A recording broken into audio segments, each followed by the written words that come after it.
രാമേട്ടാ, കള്ളൻ, കള്ളൻ! വാസു ഉറക്കെ വിളി കേട്ട് രാമചന്ദ്രനും അപ്പുറത്ത് രാഗിണിയുമൊക്കെ ഉണർന്ന് ലൈറ്റിട്ടു. പെട്ടെന്ന് രാമചന്ദ്രൻ പുറത്തേക്ക് ഇറങ്ങിയതും അവന്റെ മുന്നിലൂടെ ആരോ പാഞ്ഞുപോയി. സ്വരയും ശബ്ദം കേട്ട് മുറിയിൽ നിന്ന് താഴേക്ക് വന്നു. രാമചന്ദ്രൻ കള്ളന് പിന്നാലെ പോകുമ്പോൾ അവൻ പിറകിലൂടെയുള്ള കാട്ടുവഴിയിലേക്ക് കയറി. കണ്ണനും രാമചന്ദ്രനുമൊക്കെ പിന്നാലെ കുറച്ചു ദൂരം പോയി. പക്ഷേ കിട്ടിയില്ല. അവർ ഓടിത്തളർന്ന് തിരിച്ചു വീട്ടിലെത്തുമ്പോൾ വസു നിലവിളിയിലാണ്. എന്താ വസു, അവൻ എന്താ കൊണ്ടുപോയത്? രാമചന്ദ്രൻ ചോദിച്ചു. എന്റെ മോനെ രക്ഷിക്കാൻ നാളെ ജയിലിൽ കെട്ടിവെക്കേണ്ട കാശാണ് ആ കള്ളൻ കൊണ്ടുപോയത്. അയ്യോ! വസു നെഞ്ചത്തടിച്ചു നിലവിളിക്കാൻ തുടങ്ങി. മാമേ, പോലീസിൽ വിവരം അറിയിക്കണം. ഒന്നും രണ്ടുമല്ലല്ലോ, ലക്ഷങ്ങളല്ലേ പോയത്, കണ്ണൻ പറഞ്ഞു. പിന്നെ രാമചന്ദ്രൻ വേഗം പോയി വേഷം മാറി വന്നു. ഇതിനിടയിൽ കണ്ണൻ സ്റ്റേഷനിൽ വിളിച്ച് വിവരം പറഞ്ഞു. അപ്പോഴേക്കും അവർ വീട്ടിൽ വരുമെന്ന് പറഞ്ഞു. എല്ലാവരും ക്ഷമയോടെ കാത്തിരുന്നു. രാമചന്ദ്രൻ ഇനി എന്ത് എന്നറിയാത്ത അവസ്ഥയിലായിരുന്നു. സ്വന്തം കിടപ്പാടം വരെ നഷ്ടപ്പെടുത്തി ഉണ്ടാക്കിയ കാശാണ് കള്ളൻ കൊണ്ടുപോയത്. അധികം വൈകാതെ തന്നെ പോലീസ് വന്നു. ഇവിടെ നിന്നല്ലേ ഞങ്ങളെ വിളിച്ചത്? എന്തോ കള്ളൻ കയറി എന്നൊക്കെ പറഞ്ഞു ഒരു പോലീസുകാരൻ ചോദിച്ചു. അതെ സാർ, രാമചന്ദ്രൻ മറുപടി പറഞ്ഞു. ഞങ്ങൾക്ക് ആ കള്ളൻ കയറിയ മുറി ഒന്ന് കാണണം. പോലീസുകാർ അതും പറഞ്ഞ് അകത്തേക്ക് കയറി. പിന്നാലെ ബാക്കിയുള്ളവരും. സാർ, ഈ മുറിയിലാണ് കള്ളൻ കയറിയത്. രാമചന്ദ്രൻ പണമടങ്ങിയ ബാഗ് വെച്ചിരുന്ന മുറി കാണിച്ചു കൊടുത്തു.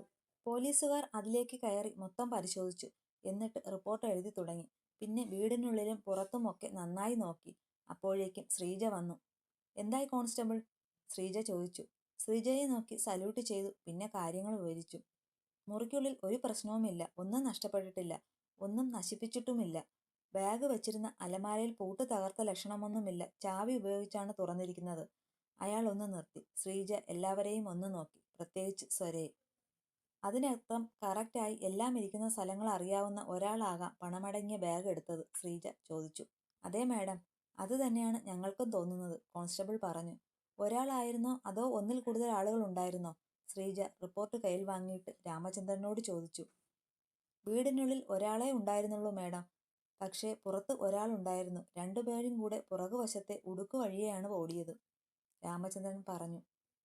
അവർ ഏത് വഴിയാ വീടിനുള്ളിൽ കയറിയത്? കോൺസ്റ്റബിളിനെ നോക്കി ശ്രീജ ചോദിച്ചു. മാഡം, പിറകിലെ വാതിൽ വഴിയാണ് അകത്തേക്ക് കയറിയിരിക്കുന്നത്. അവിടെ പൂട്ട് പൊളിച്ചിട്ടുണ്ട്, കോൺസ്റ്റബിൾ പറഞ്ഞു. ശ്രീജ അടുക്കളയിലേക്ക് പോയി. ശ്രീജ കതകിലൊക്കെ ഒന്ന് നോക്കി. ഈ കള്ളനെ ആരാ ആദ്യം കണ്ടത്? ശ്രീജ ഗൗരവത്തിൽ ചോദിച്ചു.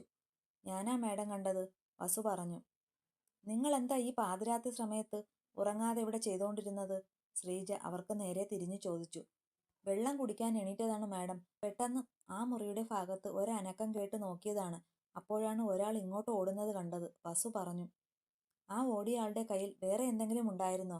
ആ ബാഗ് മാത്രം തന്നെയായിരുന്നു. അധികം പ്രായമില്ലാത്ത ആളാണെന്ന് തോന്നുന്നു, കാരണം അയാളുടെ ശരീരഭാഷ വെച്ചു, വസു പറഞ്ഞു. ശ്രീജ വസുവിനെ ഒന്ന് നോക്കി. ഈ റിപ്പോർട്ടിൽ പറഞ്ഞ 50 ലക്ഷം രൂപ എവിടെ നിന്നാ നിങ്ങൾക്ക് കിട്ടിയത്? ശ്രീജ ചോദിച്ചു. ഈ വീടും സ്ഥലവും വിറ്റുവച്ചതായിരുന്നു. നാളെ വൈകുന്നേരത്തിനു മുന്നേ കോടതിയിൽ അടയ്ക്കാനുള്ളത്.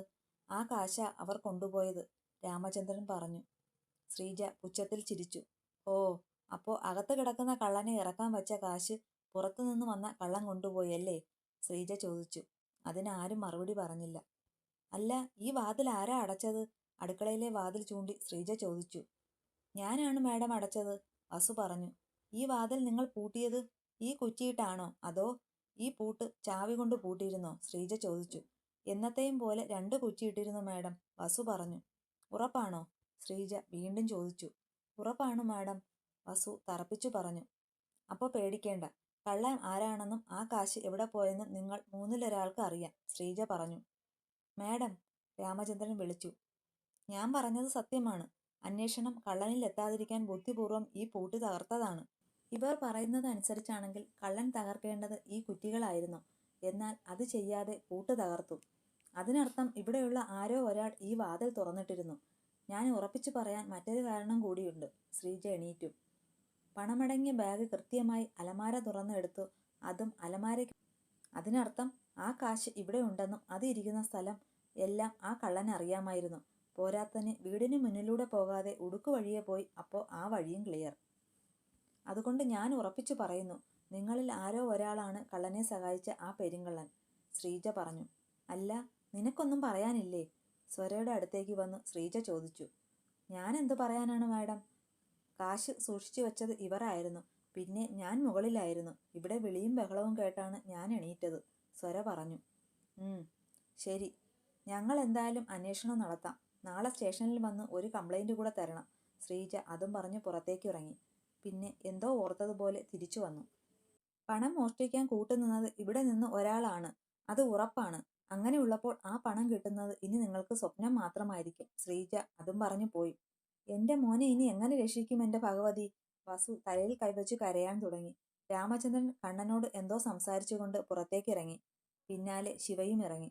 വസു കരഞ്ഞു കരഞ്ഞിരുന്നു. ഇങ്ങനെ കിടന്ന് കരഞ്ഞാൽ പോയ കാശ് കിട്ടുമോ? അല്ലുവിന് ജയിലിൽ കിടക്കാൻ യോഗമുണ്ടെങ്കിൽ കിടന്നല്ലേ പറ്റൂ, സ്വര പറഞ്ഞു. വസു ദേഷ്യത്തിൽ ചാടി എഴുന്നേറ്റു. മിണ്ടരുത്. നിന്നെപ്പോലെ നാശം പിടിച്ച ഒരുത്തിയെ ഇങ്ങോട്ട് കെട്ടിക്കൊണ്ടു വന്നപ്പോൾ മുതൽ തുടങ്ങിയ പ്രശ്നങ്ങളാണ്. എന്റെ മോന്റെ ചോര ഊറ്റി കുടിക്കാൻ വന്ന രക്തരക്ഷസാണ് നീ, വസു അലറിക്കൊണ്ട് പറഞ്ഞു. ദേ തള്ളേ, മോൻ മാത്രമേ ജയിലിലുള്ളൂ. നിങ്ങളെ കൂടെ അങ്ങോട്ട് ആക്കും. അറിയാലോ, സ്ത്രീധന പീഡനം പറഞ്ഞു. അതുകൊണ്ട് എന്നോട് കളിക്കുമ്പോൾ ആലോചിച്ചു വേണം. പഴയ തടിച്ചിയെ പോലെ നാവടക്കി നിൽക്കാൻ മാത്രം അപ്പാവിയല്ല ഞാൻ. കൊണ്ടും കൊടുത്തും ഒരുപാട് ആളുകളെ കണ്ടും അറിഞ്ഞും ജീവിച്ചവളാണ്. അല്ലാതെ നിങ്ങളെപ്പോലെ ഇതിനകത്ത് അടയിരിക്കുന്നവളല്ല ഞാൻ. അതുകൊണ്ട് നിങ്ങൾക്കെതിരെ എന്തൊക്കെ ചെയ്യാമോ ചെയ്തുകൂടാ എന്നുള്ളതിനെക്കുറിച്ച് എനിക്ക് അറിയാം, കേട്ടല്ലോ, സ്വര ദേഷ്യത്തിൽ വസുവിനോട് വിരൽ ചൂണ്ടി പറഞ്ഞു മുറിയിലേക്ക് കയറിപ്പോയി. ഇല്ലടി, നീ ഇവിടെ സുഖിച്ചു ജീവിക്കില്ല. നിന്നെ എങ്ങനെ ഓടിക്കണമെന്ന് എനിക്കറിയാം. നിനക്കറിയില്ല ഈ വസുന്ധരയെ, വസു അവൾ പോയ വഴിയെ നോക്കി പറഞ്ഞു. നിനക്ക് ഇനിയും മതിയായിട്ടില്ലേ വസു? ദേ, നിന്റെ നിലവിളിയും സങ്കടവും കാണാൻ വയ്യാതെ ഉണ്ടായിരുന്ന വീടും സ്ഥലവും പോയി കിട്ടി.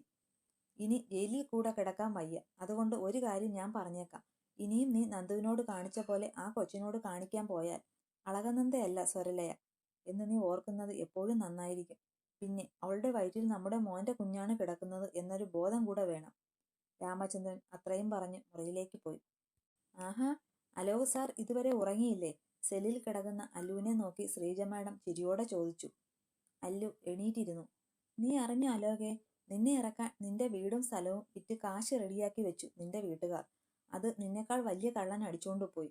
ഇപ്പോൾ നിന്റെ വീട്ടിൽ നിന്ന് വരുന്ന വഴിയാണ്, ശ്രീജ തലയിലെ തൊപ്പി എടുത്തു മാറ്റി പറഞ്ഞു. അല്ലു ഞെട്ടലോടെ നോക്കി. നീ ഞെട്ടണ്ട. ഇനി നീ ഈ ഇടക്കാലത്തൊന്നും പുറലോകം കാണില്ല. പിന്നെ ഒരു കാര്യം കൂടെയുണ്ട്. ഈ മോഷണത്തിന് ഒത്താശ നിന്നത് നിന്റെ വീട്ടിൽ തന്നെ ആരോ ആണ് കേട്ടോ. എന്നതായാലും നിനക്ക് നല്ല സമയമാണ്. ഒരുത്തിയെ കെട്ടി വീട്ടിൽ കൊണ്ടു വന്നില്ല, അപ്പോഴേക്കും തുടങ്ങി കഷ്ടകാലം, ശ്രീജ പുച്ഛം നിറഞ്ഞ ചിരിയോടെ പറഞ്ഞു. പാവം, ആദ്യ രാത്രി ആഘോഷിക്കാൻ മണിയറയിൽ കയറിയ ആളിനെയല്ലേ മാഡം പിടിച്ചോണ്ട് വന്നത്. അതാണ് ഏറ്റവും വലിയ കഷ്ടം, മീന പറഞ്ഞു. അയ്യോ, അത് പറയാൻ മറന്നു. പൊന്നുമോൻ കെട്ടുകഴിഞ്ഞു. പക്ഷേ ഭാര്യയ്ക്കിപ്പോൾ 2 മാസം ഗർഭമുണ്ട്. കട്ടു നിന്നവനെയൊക്കെ ദൈവം ഇങ്ങനെ തന്നെ ശിക്ഷിക്കണം. എന്തായാലും അലോക് സാർ നാളെ മുതൽ അങ്ങ് ജയിലിൽ പോയി ലൈഫ് ആസ്വദിക്കാൻ തയ്യാറായിക്കോ. അവിടെ എൻ്റെ ഫ്രണ്ടാണ് ജയിൽ വാർഡൻ. നിനക്ക് ഇതിൻ്റെ ബാക്കി ഞാൻ അവിടെ ഒരുക്കുന്നുണ്ട്. ഇവിടെ കിട്ടിയ നടയടിയാകില്ല അവിടെ. കെട്ടിയ പെണ്ണിനെ നോക്കാൻ കഴിവില്ലാതെ ഇറക്കി വിടുന്നമാരെയൊക്കെ ഇതുപോലെ ലോക്കപ്പിൽ കിട്ടണം. എന്നാലേ അവനൊക്കെ പഠിക്കൂ. ശ്രീജ അതും പറഞ്ഞു പോയി. ബാക്കി പോലീസുകാരും അല്ലുവിനെ നോക്കി കളിയാക്കി ചിരിച്ചുകൊണ്ടുപോയി. അല്ലു നാണക്കേട് കൊണ്ട് തൊലിയിരിഞ്ഞു പോകും പോലെ തോന്നി. കാരണം വന്ന ദിവസം മുതൽ അവിടെയുള്ള ഓരോ പോലീസുകാരനും അവനോട് കാണിക്കുന്നത് അങ്ങനെയാണ്. കൊണ്ടുവന്ന ദിവസം ഇഞ്ച കണക്കെയാണ് അല്ലുവിനെ പോലീസ് എടുത്ത് ചതച്ചത്. പിന്നെ മുഴുവൻ കുത്തുവാക്കുകൾ കൊണ്ട് കൊല്ലാതെ കൊന്നു. അതിനെല്ലാം മുകളിൽ തന്നെ വേദനിപ്പിച്ചത് തന്നെ ഒരു നോക്ക് കാണാൻ ഇതുവരെ സ്വര വന്നില്ല എന്നതാണ്. താൻ ഇനിയുള്ള ജീവിതം എങ്ങനെയെന്ന ചിന്തയിൽ അല്ലു ആലോചനയോടെ കിടന്നു. നന്ദു കണ്ണു തുറക്കുമ്പോൾ അഗ്നി അവളുടെ തലയിൽ തലോടിക്കൊണ്ടിരിപ്പുണ്ട്. പക്ഷേ വേറെന്തോ ആലോചനയിലാണ്. കുഞ്ഞുപെണ്ണിന്റെ കാര്യം ഓർത്തതും നന്ദു വേഗം ഞെട്ടി എണീറ്റു. ആ, ഡ്രിപ്പ് കിടക്കുന്ന ഓർക്കാതെ ചാടി എണീറ്റ് സൂചി കയ്യിൽ തറഞ്ഞു. അഗ്നിയും ഞെട്ടിപ്പോയി. എന്താടി നിനക്ക്? ഡ്രിപ്പ് ഇട്ടേക്കുന്നത് കണ്ടില്ലേ? ദേ ബ്ലഡ് വരാൻ തുടങ്ങി, അഗ്നി ദേഷ്യത്തിൽ പറഞ്ഞുകൊണ്ട് എണീറ്റ് സിസ്റ്ററിനെ വിളിച്ചു. അവർ വന്ന് ഡ്രിപ്പ് മാറ്റി. നന്ദു വേഗം എണീറ്റ് ജാനിമോളെ പോയി എടുത്ത് മുഖം മുഴുവൻ ചുംബിച്ചു. മോൾക്ക് വേദനയുണ്ടോ? അവളുടെ നെറ്റിൽ പതിയെ തലോടി ചോദിച്ചു. ഇല്ലല്ലോ. ആന്റിക്ക് അസുഖം മാറിയോ? ജാനിപ്പെണ്ണ് അവളുടെ മുഖത്ത് തലോടി ചോദിച്ചു. ആന്റിക്ക് കുഴപ്പമൊന്നുമില്ല ജാനിപ്പെണ്ണെ, നന്ദു ചിരിയോടെ പറഞ്ഞു. മോളെ ചേർത്ത് പിടിച്ചു തിരിഞ്ഞതും കാണുന്നത് തന്നെ നോക്കി കൈകെട്ടി നിൽക്കുന്ന അഗ്നിയെയാണ്. കഴിഞ്ഞോ സ്നേഹപ്രകടനം? അഗ്നി അവളുടെ അടുത്തേക്ക് വന്നു ചോദിച്ചു. ഞാനല്ല മോളെ, നന്ദു ചെറിയ പേടിയോടെ പറഞ്ഞു. അഗ്നിയുടെ മുഖം മാറി. ഒരെണ്ണം തന്നാലുണ്ടല്ലോ. ഞാൻ പറഞ്ഞോ നീയാണ് അവളെ തള്ളിവിട്ടതെന്ന്? എന്തെങ്കിലും ചോദിക്കും മുന്നേ കണ്ണു നിറച്ചു നിന്നോളും, അഗ്നി ദേഷ്യത്തിൽ പറഞ്ഞു തിരിഞ്ഞു നിന്നു. നന്ദുവിന്റെ കണ്ണുകൾ ഒന്ന് വിടർന്നു. തന്നെ ഒരു തരി പോലും സംശയമില്ലെന്ന് അവന്റെ വാക്കുകളിൽ നിന്ന് വ്യക്തമാക്കി. തന്നെ ഒരു തരി പോലും സംശയമില്ലെന്ന് അവന്റെ വാക്കുകളിൽ നിന്ന് വ്യക്തമായി.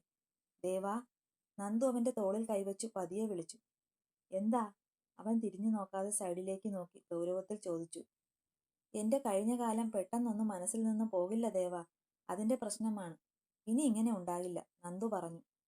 അഗ്നി അവളെ തിരിഞ്ഞു നോക്കി. കുറച്ചു മുന്നേ മുഖത്ത് കണ്ട പേടിയും ടെൻഷനും മുഖത്തില്ല.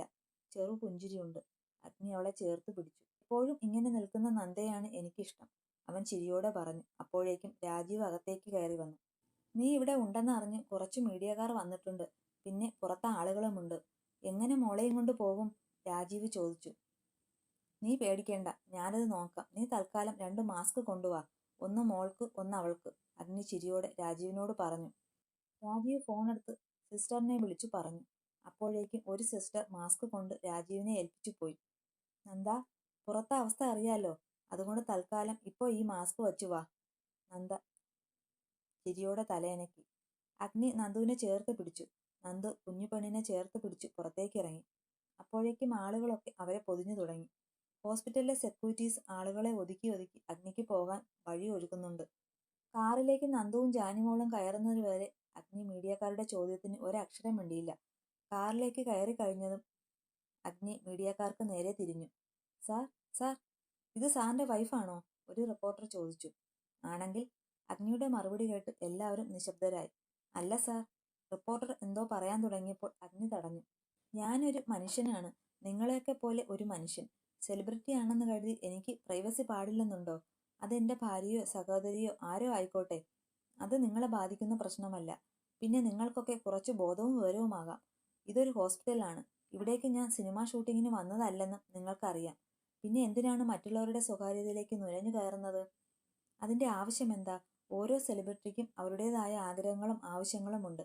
അതിനിടയിൽ അതിന്റെ മനോഹാരിത നഷ്ടപ്പെടുത്താനായി ഇങ്ങനെ ഓരോ ക്യാമറയും തൂക്കി നടക്കാൻ നിങ്ങൾക്ക് തന്നെ നാണമാകുന്നില്ലേ? സ്വന്തം വീട്ടിൽ പോലും ഓരോന്ന് ക്യാമറയും തൂക്കി പറക്കി കയറി ഇറങ്ങുന്നുണ്ട്. അതിന്റെ ആവശ്യമെന്താ? ദയവ് ചെയ്ത് മറ്റുള്ളവരുടെ സ്വകാര്യതയ്ക്ക് കുറച്ചെങ്കിലും വില നൽകൂ. നന്ദി. അഗ്നി എല്ലാവരോടും തൊഴുതു പറഞ്ഞു കാറിലേക്ക് കയറി. നിമിഷ നേരം കൊണ്ട് കാർ ഹോസ്പിറ്റലിൽ നിന്ന് വീട്ടിലേക്ക് തിരിച്ചു. വീടെത്തുന്നതുവരെ രണ്ടുപേരും ഒന്നും മിണ്ടിയില്ല. ജാനിപ്പെണ്ണ് അതിൻ്റെ ഉറക്കം പിടിക്കുകയും ചെയ്തു. വീടെത്തിയതും അഗ്നി ആദ്യം ഇറങ്ങി മോളെ വാങ്ങി. താൻ പോയി ഫ്രഷായി കിടന്നോ? മോള് എൻ്റെ ഒപ്പം കിടക്കട്ടേടോ, അഗ്നി അകത്തേക്ക് കയറി പറഞ്ഞു. നന്ദു ചിരിയോടെ തലയനയ്ക്ക് കയറിപ്പോയി. പെട്ടെന്നെന്തോ ഓർത്തതുപോലെ അഗ്നിയെ വിളിച്ചു. ദേവാ. അഗ്നി എന്താന്ന് മുഖമുയർത്തി നോക്കി. തിരിച്ചു വരുമ്പോൾ എനിക്ക് സർപ്രൈസ് ഉണ്ടെന്ന് പറഞ്ഞു കൊണ്ടുവന്നിട്ടുണ്ടോ? നന്ദു ചിരിയോടെ ചോദിച്ചു. അഗ്നിയുടെ മുഖത്ത് പെട്ടെന്ന് സങ്കടം നിറഞ്ഞു. മോൾക്ക് ഇങ്ങനെയാണെന്ന് അറിഞ്ഞു സർപ്രൈസ് മറന്നു വന്നു അല്ലേ? സാരമില്ല, അവന്റെ മുഖം കണ്ടു നന്ദു ചിരിയോടെ പറഞ്ഞു കയറിപ്പോയി. അഗ്നി അവൾ പോയ വഴിയെ സങ്കടത്തിൽ നോക്കി.